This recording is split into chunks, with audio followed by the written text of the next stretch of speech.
لله رب العالمين والصلاة والسلام على سيد الأمين. أما بعد، أعوذ بالله السميع العليم من الشيطان الرجيم. بسم الله الرحمن الرحيم.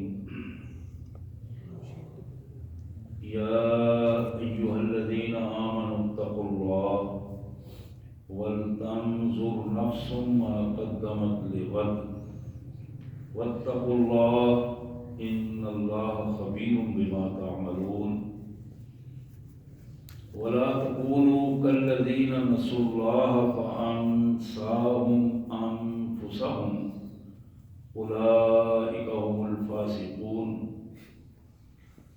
لا يستوي أصحاب النار وأصحاب الجنة أصحاب الجنة هم الفائزون.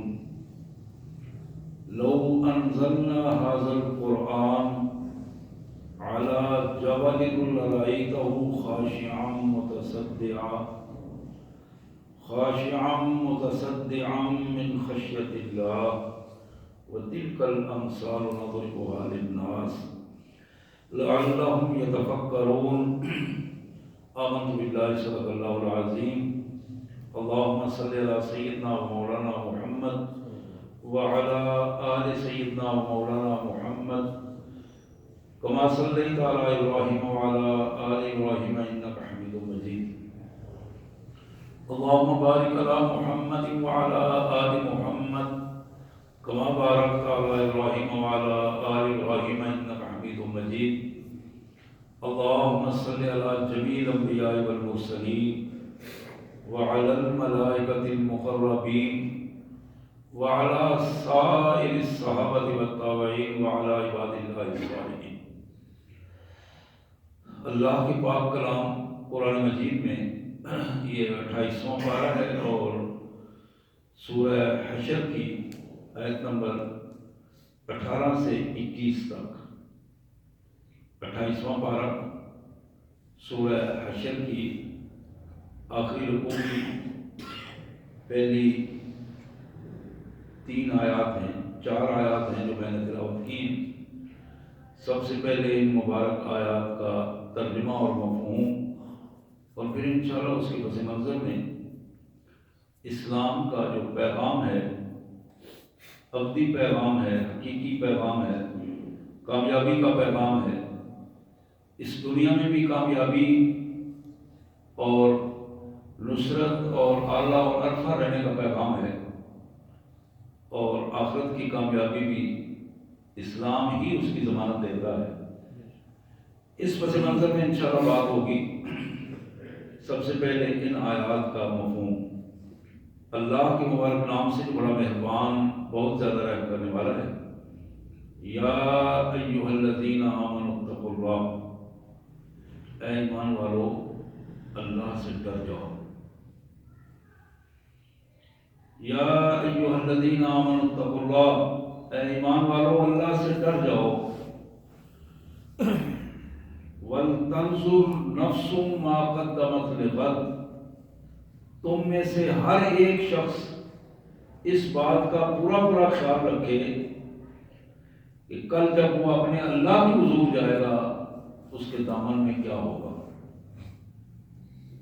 کل وہ کیا لے کر اللہ کے حضور جائے گا. وَلْتَنْظُرْ نَفْسٌ مَا قَدَّمَتْ لِغَدٍ، تم میں سے ہر شخص اس بات کا احتساب کرے، خود احتساب کرے، خود جانے، خود اس پر نظر رکھے کہ اس کی جھولی میں کیا ہے، کل جو وہ اللہ کے حضور جائے گا تو کیا پیش کرے گا. واتقوا اللہ، اللہ سے ڈر جاؤ. ان اللہ خبیر بما تعملون، وہ اللہ، وہ مالک جو تمہاری ہر حرکت کو بڑی بینی سے دیکھ رہا ہے. ان اللہ خبیر بما تعملون، اللہ بلا شبہ تمہارے ہر عمل کو، ہر حرکت کو، ہر کیفیت کو بڑی باریک بینی سے دیکھ رہا ہے.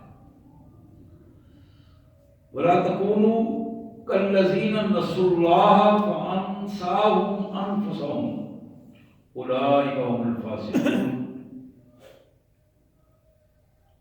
اور تم ان لوگوں کی نہ طرح ہو جاؤ. یہ ایمان والوں سے بات ہوگی، ہمیں سمجھایا جا رہا ہے. عام انسانوں یا کافروں سے بات نہیں ہو رہی، ایمان والوں کو خطاب ہے. وَلَا تَكُونُوا كَالَّذِينَ نَسُوا اللَّهَ، ان لوگوں کی طرح نہ ہو جاؤ جو اللہ کو بھول گئے، جنہوں نے اللہ کو رسمی طور پر تو اپنی زندگی میں رکھا لیکن عملاً وہ بھول گئے. وَلَا تَكُونُوا كَالَّذِينَ نَسُوا اللَّهَ، تم ان لوگوں کی طرح نہ ہو جاؤ جنہوں نے اپنے مالک، اپنے محسن، اپنے کائنات کے حکمران اللہ وحدہ لا شریک کو بھلا دیا. فَأَنسَاهُمْ أَنفُسَهُمْ، اللہ نے خود ان کو ان کی نظروں سے گرا دیا. وہ اپنے اندر ایک ذلت اور رسوائی کی کیفیت کو محسوس کر رہے ہیں. اندر ہی اندر اپنے اندر ایک لڑائی ہے، جنگ ہے ان کے اندر. فَأَنسَاهُمْ أَنفُسَهُمْ، اللہ نے ان کو خود ان کے ذہنوں سے اتار دیا، خود ان کے اپنے ضمیروں کے سامنے انہیں مجرم بنا کر پیش کر دیا. اولئک هم الفاسقون، حقیقت میں یہی لوگ ہیں جو اللہ کے حضور فاسق ہیں، کھلے نافرمان ہیں. کھلی نافرمانیاں کرنے والے کافروں میں ہوں، مشرکوں میں ہوں، منافقوں میں ہوں، ان کا نام فاسق ہے، جو کھلی نافرمانیاں کرنے والے ہیں. ان دو آیات کے بعد اللہ تعالیٰ نے ایک تجزیہ پیش کیا ہے کہ ایمان والو، تم اور کافر برابر نہیں ہو سکتے. لا یستوی اصحاب النار و اصحاب الجنہ. یہ کیسے ممکن ہے کہ آگ میں جھونکے جانے والا شخص اور جنت میں استقبال کیا جانے والا شخص برابر ہو جائیں؟ کبھی ممکن نہیں. لا یستوی، نہ ان کا عمل برابر ممکن ہے، نہ ان کا نتیجہ برابر ممکن ہے. لا یستوی اصحاب النار و اصحاب الجنہ، جہنم کی آگ میں جھونکا جانے والا اور جنت میں استقبال کیے جانے والا کبھی برابر نہیں ہو سکتے. حقیقت یہ ہے کہ اصحاب الجنت هم الفائزون، وہ لوگ جن کا جنتوں میں استقبال کیا جائے گا وہی کامیاب ہوں گے، وہی برکت رہیں گے. اور پھر ہمارے لیے ایک لمحہ فکریہ کے طور پر یہ آخری آیت پیش کی. لو انزلنا هذا القرآن على جبل لرأيته خاشعا متصدعا من خشية اللہ، کہ میرے ایمان والے بندو، تم اس قرآن سے منہ پھیر رہے ہو. یہ قرآن اگر ہم اس کو کسی پہاڑ پر ڈائریکٹ نازل کر دیتے تو تم اپنی آنکھوں سے دیکھتے کہ وہ پہاڑ اللہ کے خوف سے ٹکڑے ٹکڑے ہو کر گر جاتا، اپنا وجود قائم نہ رکھ پاتا. اللہ کے خوف سے ٹکڑے ٹکڑے ہو کر گر جاتا. وَتِلْكَ الْأَمْثَالُ نَضْرِبُهَا لِلنَّاسِ لَعَلَّهُمْ يَتَفَكَّرُونَ. یہ وہ مثالیں ہیں جو ہم لوگوں کو سمجھانے کے لیے بار بار مختلف انداز میں انہیں بتا رہے ہیں کہ آج وقت ہے غور و فکر کر کے اپنے آپ کو بچا لو.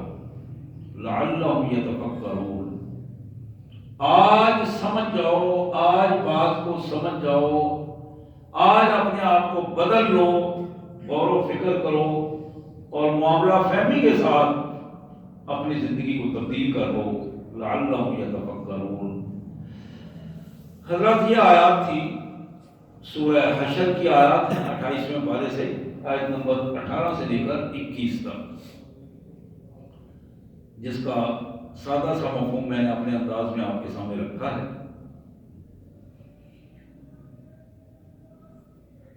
محمد کریم خاتم النبیین صلی اللہ علیہ وسلم آپ کا ظہور جس معاشرے میں ہوا وہ معاشرہ اس وقت کا بدترین معاشرہ تھا. جس معاشرے میں اپنے ہاتھ سے بنائے ہوئے بتوں کو پوجا جاتا تھا, اپنے ہاتھ سے اپنے معبودوں کو گھڑ کر سامنے رکھ کر اس کے سامنے سجدہ ریز ہو جاتے تھے. یہ وہ معاشرہ تھا کہ جس معاشرے میں ستوؤں سے اور آٹے سے بنے ہوئے بت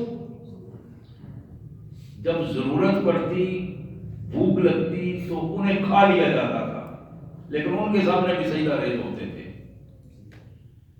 یہ وہ معاشرہ تھا جس معاشرے میں محمد کریم صلی اللہ علیہ وسلم کو مصلح اعظم بنا کر بھیجا گیا. قتل و غارت کی انتہا تھی. انسان کو ختم کرنے کے لیے صرف معمولی سی رائے کا اختلاف ہی کافی تھا. یہ وہ معاشرہ تھا جس معاشرے میں انسان کی قدر و قیمت اور بالخصوص خواتین کی قدر و قیمت اس معاشرے میں ایک جانور سے زیادہ نہیں تھی. یہ وہ معاشرہ تھا کہ جس معاشرے میں بدترین سود خواری کا نظام رائج تھا, اور ایک نہیں ہزاروں اگر قباحتیں گنوائی جائیں اس معاشرے کی ہزاروں سے بھی زیادہ قباحتیں ایسی ہیں جو وہ وہاں موجود تھیں. لیکن اگر میں آج بھی 1500 سال بعد پوری دیانتداری سے تجزیہ کر کے یہ بات بتاؤں تو اس میں کوئی کمی کی بات نہیں ہوگی کہ آج کا معاشرہ اپنے اعمال اور نتائج کے اعتبار سے اس دور سے بدترین معاشرہ جو قرار پا چکا.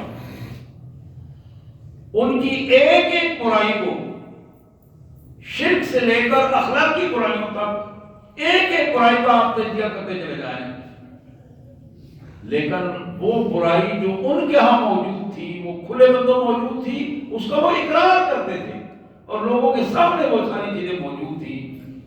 آج برائی کا وہ بدترین دور کہ جس کے اندر برائی موجود ہے لیکن اسے نیکی کا لبادہ پہنا کر سامنے لایا جاتا ہے, اور یہ وہ بدترین دور ہے کہ انسان اس برائی کو چھوڑنے کے لیے تیار نہیں ہوتا. حضرات, ان حالات میں محمد کریم صلی اللہ علیہ وسلم کی دعوت, خاتم النبیین کی دعوت جو مکہ مکرمہ کی اس چھوٹی سی بستی سے شروع ہوئی تو وہاں ایک کشمکش شروع ہو گئی, اور ایسی کشمکش کہ وڈیروں نے اپنا اقتدار خطرے میں محسوس کیا. یہ کشمکش کا پہلا نقطہ یہ ہے, کشمکش وہی ہوتی ہے جہاں با اختیار لوگوں کے اختیار کو خطرہ پڑتا ہے, جہاں جدراٹ کو خطرہ ہوتا ہے, جہاں صنعتکاری کی صنعتوں کو خطرہ پڑتا ہے, جہاں سودخاروں کو اپنا نظام گرتا ہوا محسوس ہوتا ہے, وہاں ایسی پوزیشن ہوتی ہے کہ وہ اس کے راستے میں رکاوٹ بنتے ہیں اور ایسی اصلاح کو, ایسے اصلاحی نظام کو ختم کرنے کی کوشش کرتے ہیں, پنپنے نہیں دیتے. کسی صورت میں اگر یہ پنپ گیا تو ہمارا بنایا ہوا سسٹم جو ہے وہ ختم ہو جائے گا. آج بھی اگر آپ پوری سنجیدگی کے ساتھ دیکھیں گے, کہیں کوئی اصلاح کا پیغام آئے, کہیں کوئی امید لگے کہ یہاں سے اصلاح کی کوئی صورت بن سکتی ہے,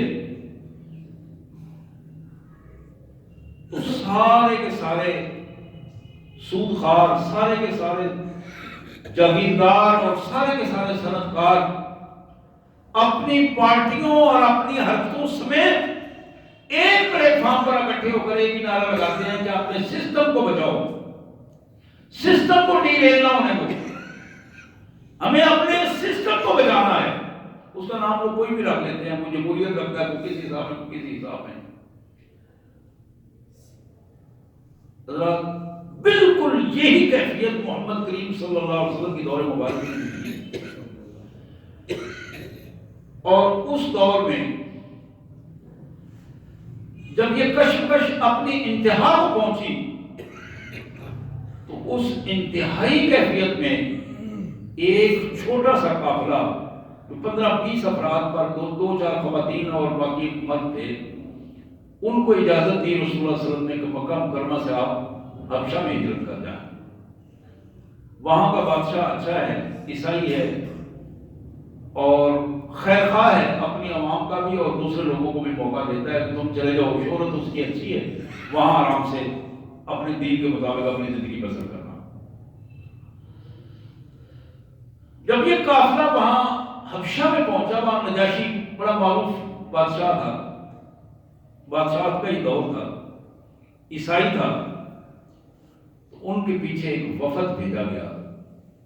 قریش مکہ نے جو یہاں جنہوں نے کشمکش میں گھیرا تنگ کر رکھا تھا، اس کائنات کے محسن کا گھیرا تنگ کیا ہوا تھا، جو اصلاح چاہتا تھا، اس کے ہجرت کیے ہوئے ساتھیوں کے پیچھے ایک قافلہ بھیجا کہ جاؤ جا کے بادشاہ کو، نجاشی کو یہ تحائف پیش کرو، اور وہاں کے جو مذہبی رہنما ہیں، 100 کارڈ مذہبی رہنما، خریدے جانے والے علماء سو، ان کے ذریعے خصوصاً بادشاہ کو نرم کرو اور انہیں بتاؤ کہ یہ نعوذ باللہ مرتد ہیں، ہمارے دین سے اور ہمارے ملک کے غدار ہیں، انہیں واپس کیا جائے۔ اور مسلمان جب وہاں پہنچے تو ان کے مقابلے میں بعد میں یہ وفد بھی پہنچ گیا، اور بات بالآخر نجاشی تک جب پہنچی تو نجاشی نے ایک دربار بلایا، دربار بڑی میٹنگ اس کا انعقاد کیا، اور اس میں اپنے سارے مذہبی رہنماؤں کو بٹھایا، جو ان کے پادری تھے، فادر تھے، جو بھی ان کو کہا جاتا تھا، ان کو بٹھایا، اور وہ اپنی کتابیں لے کے بیٹھے اور اپنے حساب میں انہوں نے دربار میں رہنمائی دینے کی تیاری کی۔ صحابہ کرام جن کو لیڈ کر رہے تھے جناب جعفر بن ابی طالب، حضرت علی رضی اللہ تعالیٰ عنہ کے بڑے بھائی، ان کو جعفر طیار بھی کہا جاتا ہے۔ یہ جب شہید ہوئے تو نبی رحمت صلی اللہ علیہ وسلم نے ان کے بیٹے محمد اور ان کی بیٹی، ان بچوں کو بٹھا کے بڑے حوصلہ افزائی کے انداز میں فرمایا کہ بیٹا، تمہارے ابو تو وہ ہیں جو جنت میں اڑ کر سیریں کرتے پھرتے ہیں، تیار جعفر تیار، یہ وہ جعفر تیار تھے رضی اللہ تعالی عنہ، اللہ تعالیٰ ان کی قبر کو نور سے بھر دے، آمین۔ جناب جعفر کو صحابہ کی میٹنگ ہوئی، یہ مہاجر صحابہ کی میٹنگ ہوئی، 15-20 افراد جو تھے، میٹنگ کر کے انہوں نے متکلم بنایا جعفر طیار کو۔ اللہ تعالیٰ نے بولنے کا بڑا سلیقہ عطا کیا تھا، انہوں نے کہا کہ ہم میں سے کوئی نہیں بولے گا، جو بھی سوال و جواب، جو بھی نقطہ نظر پیش کرنا ہے، ظاہر بادشاہ پوچھے گا تو اس کا جواب انہوں نے دینا ہے، ہم سب بیٹھیں گے اور ہمارا نمائندہ یہی بندہ ہوگا۔ نجاشی کے دربار میں یہ قافلہ بھی پہنچا،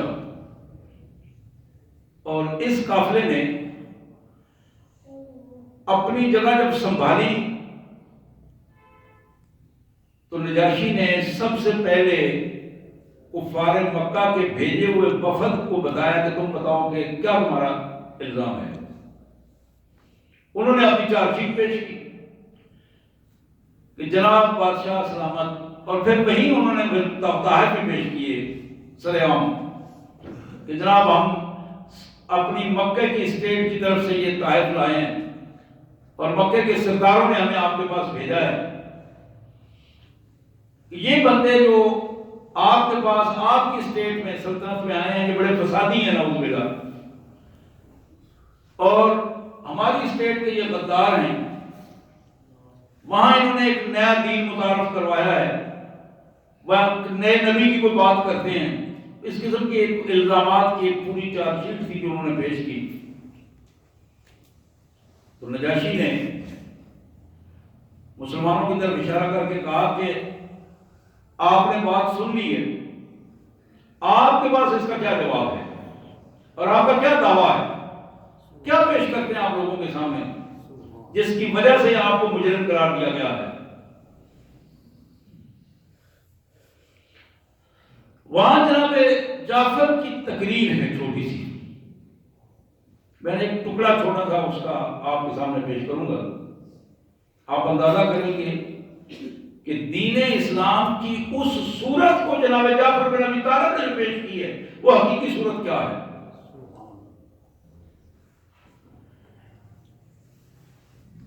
جناب جعفر نے فرمایا کہ ایھا الملک کنا قوما اہل جاہلیہ، اے محترم بادشاہ ہم ایسے لوگ تھے جو جاہلیت پر مبنی اپنی رسوم و رواج رکھتے تھے. ہمارے ہاں کوئی علمی کیفیت موجود نہیں تھی، پوری کی پوری قوم ہم جاہل تھے. نعبد الاسنام، ہم اپنے ہاتھوں سے بت بناتے اور انہی بتوں کی ہم پیروی کیا کرتے تھے، پوجا کیا کرتے تھے. وناکل المیتہ، ہم مردار کھانے والے لوگ تھے. ایک ایک جملے پہ آپ ذرا غور کرتے ہیں جو جملہ آپ پیش کر رہے ہیں. وناتی الفواحش، ہر قسم کی بے حیائی کو ہم اپنا ذوق سمجھتے تھے. وَنَقْطَعُ الْأَرْحَامِ،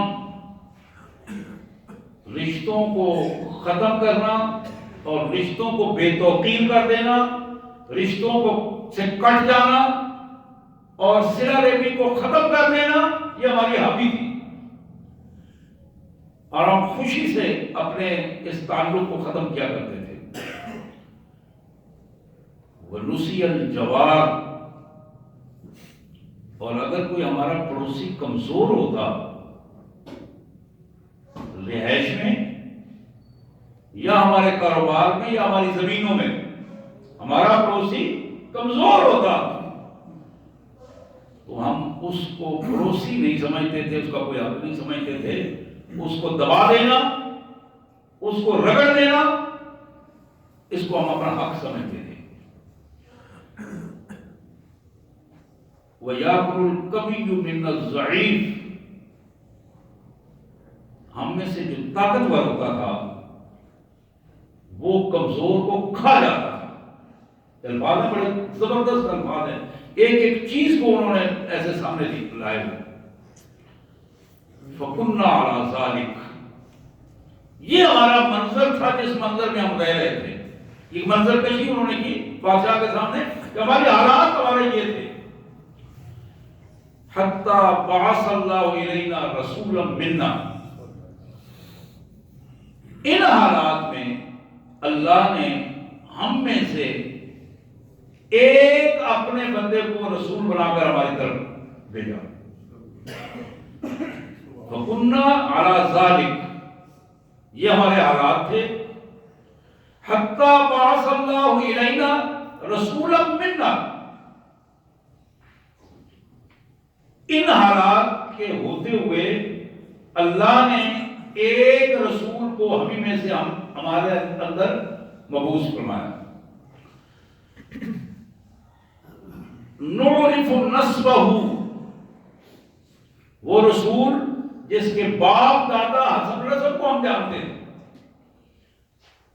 وہ مجہول النسب نہیں تھا، ہم میں کریم النسب تھا. نعرف نسبہ، ہم اس کے نسب کو بخوبی پہچانتے تھے. وصدقہ وامانتہ وعفافہ، ہم اس نبی کی سچائی کو بخوبی جانتے تھے. ہم اس نبی کی دیانتداری اور امانت داری کو بخوبی جانتے تھے. وعفافہ، اور اس کے پاکیزہ کردار کو ہم بخوبی جانتے تھے. اور اس پورے معاشرے میں اس کے کردار پر، اس کی امانت پر، اس کی دیانت پر، اس کی سچائی پر، اس کے نسب پر کسی کی جرات نہیں تھی کہ کوئی انگلی اٹھا سکے. فدعانا الی اللہ عز وجل، یہ نبی جو پاکیزہ کردار، پاکیزہ سوچ لے کر آئے، انہوں نے ہمیں دعوت دی، بلایا کہ قولوا لا الہ الا اللہ تفلحون، اور وہ اللہ کی ایک اللہ کی حکمرانی کو تسلیم کر لو، کامیاب ہو جاؤ گے. یہ ان کی دعوت تھی. فدعانا الی اللہ عز وجل، اللہ عز وجل کی طرف انہوں نے ہمیں دعوت دی. لنوحدہ، ہم اس کو اکیلا تسلیم کریں. دعوت کیا تھی؟ لا الہ الا اللہ وحدہ لا شریک لہ، کہ ہم اس بات کی شہادت دیں کہ وہ اکیلا ہے، بادشاہ ہے، حکمران ہے، قانون ساز بھی ہے اور قانون دان بھی ہے، اور اب اس کا اپنا قانون ہے. اس وحدہ لا شریک کی طرف انہوں نے دعوت دی تاکہ ہم اسے وحدہ لا شریک مانیں، اس کی توحید کو تسلیم کریں. وَنَعْبُدُهُ، اور ہم اس کے بندے بن جائیں، ہم اس کے قانون کو اپنے اوپر نافذ کر لیں. بندہ کون ہوتا ہے؟ جس کا وہ بندہ ہو اس کا ہر حکم ماننا اس کی بندگی ہے. اور بندگی کا مطلب یہ ہے کہ اس کے قانون کو تسلیم کرنا، اس کی لائی ہوئی ایس او پی کو تسلیم کرنا، ڈسپلن کے اندر رہنا، اس کو کہتے ہیں عبادت. نعبدہ، اس پیغمبر نے ہمیں دعوت دی کہ ہم اس ایک اللہ وحدہ لا شریک کے بندے بن جائیں اور بندے بن کر اس کے قانون کو اپنے اوپر نافذ کر لیں. وَنَخْلَعُ مَا كُنَّا نَعْبُدُ، اور جس کے سامنے ہم بندہ بن کر اس کی عبادت کرتے ہیں ان سب سے اظہار برات کر رہے ہیں. نحن وآباؤنا من دون اللہ من الحجارۃ والاوثان،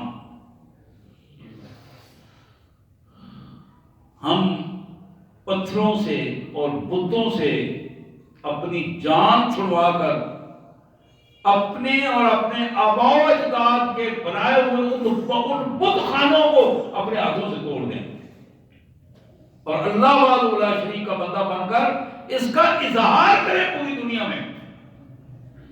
یہ وہ دعوت تھی جو محمد کریم صلی اللہ علیہ وسلم نے دی.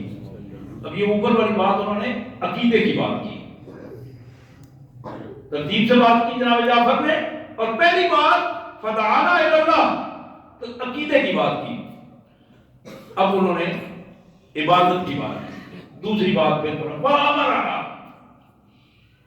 اور محمد کریم صلی اللہ علیہ وسلم نے، نبی محترم صلی اللہ علیہ وسلم نے، محترم بادشاہ ہمارے نبی نے ہمیں پھر فرمایا بِصِدْقِ الْحَدِيثِ، بات سچی کرو، جہاں کرو، جو موقع آئے، جب موقع آئے، جیسے حالات بھی ہوں، بِصِدْقِ الْحَدِيثِ، بات سچی کرنی ہے. یہ تمہارے ایمان کا تقاضا ہے. بِصِدْقِ الْحَدِيثِ، پھر فرمایا وَأَدَاءِ الْأَمَانَةِ، نبی محترم نے ہمیں یہ سبق دیا ہے کہ جس سطح پر تم نے ذمہ داری قبول کی ہے اس ذمہ داری کو دیانتداری سے پورا کرنا ہے. مالی ذمہ داری ہے، کسی کا مال لیا ہے اس کو دیانتداری سے واپس کرنا ہے. علمی ذمہ داری ہے اس کو دیانتداری سے ادا کرنا ہے. وقت کی ذمہ داری ہے. کسی نے وقت خریدا ہے تمہارا, ملازمت کر رہے ہو, اس وقت کی دیانتداری, جتنا وقت اس نے خریدا اتنا وقت اس کے حساب سے اس کو پورا کرنا ہے. مقصد یہ ہے کہ جو سروس تم کر رہے ہو, ڈیوٹی کر رہے ہو, اس ڈیوٹی میں بددیانتی مت کرو. پیسے میں بددیانتی کرو, ڈیوٹی میں بددیانتی کرو, رویے میں بددیانتی کرو. وَأَدَاءِ الْأَمَانَةِ, محمد کریم صلی اللہ علیہ وسلم نے ہمیں بتایا, پہلی بات بتائی وَصِدْقِ الْحَدِيثِ, بات سچی کرنی ہے. دوسری بات ہمیں انہوں نے بتائی وَأَدَاءِ الْأَمَانَةِ, اپنی ذمہ داریوں کو پوری دیانتداری سے ادا کرنا ہے. وَصِلَةِ الرَّحِمِ, تیسری بات انہوں نے کہی کہ رشتہ داری کا احترام کرنا ہے, تعلق کا احترام کرنا ہے. اپنے والدین, اپنے بہن بھائی, بچے, بیوی, یہ تمہاری فیملی ہے, اس فیملی کا احترام کرنا ہے. تمہارے دوست احباب جو دوسرا حلقہ ہے فیملی کے بعد, اس کا احترام کرنا ہے. تمہارے گلی محلے کے پڑوسی, ان کا احترام کرنا ہے. وصلۃ الرحم, رشتہ داری کا, تعلق داری کا پورا احترام کرنا ہے. وحسن الجوار, اور اپنے قریبی جو گھر ہیں تمہارے ساتھ ساتھ, آمنے سامنے, جوار کہتے ہیں بالکل قریبی نہیں, پڑوسی, ان کے حقوق کا خصوصی طور پر خیال رکھنا ہے. ایک ہے باہر کا حلقہ, اندر کا حلقہ تمہارے پڑوسی ساتھ ساتھ. جب تمہاری خوشی یا غمی کا موقع آتا ہے تو ممکن ہے تمہاری برادریاں اور رشتہ دار کو بعد میں پہنچے, لیکن ساتھ والا پڑوسی جو ہے اسے پہلے پہنچنا ہے. وہاں تم ان کے حقوق کا خیال رکھو تاکہ وہ تمہارے حقوق کا خیال رکھیں. وحسن الجوار, پڑوسی کے حقوق کا بہترین انداز میں اس کی ادائیگی کرو. پھر آپ نے فرمایا بادشاہ سلامت, وَقَفَّ مَالِ الْيَتِيمِ, اور ہمیں نبی محترم نے حکم دیا کہ یتیم کے مال سے اپنے ہاتھ کو روک لو. کبھی بھی یتیم کے مال کو اپنا مال سمجھ کر یا غنیمت کا مال سمجھ کر مت کھانا. اس کی حفاظت کرنا تمہاری ذمہ داری ہے. پھر نبی محترم صلی اللہ علیہ وسلم نے فرمایا وَقَفَّ عَنِ الْمَحَارِمِ وَالدِّمَاءِ, حرام کردہ, اللہ کی حرام کردہ چیزوں سے اور خون بہانے سے ہمیں روک دیا. وَنَهَانَا عَنِ الْفَوَاحِشِ, بے حیائی کھلی ہو یا چھپی ہوئی ہو, اس سے ہمیں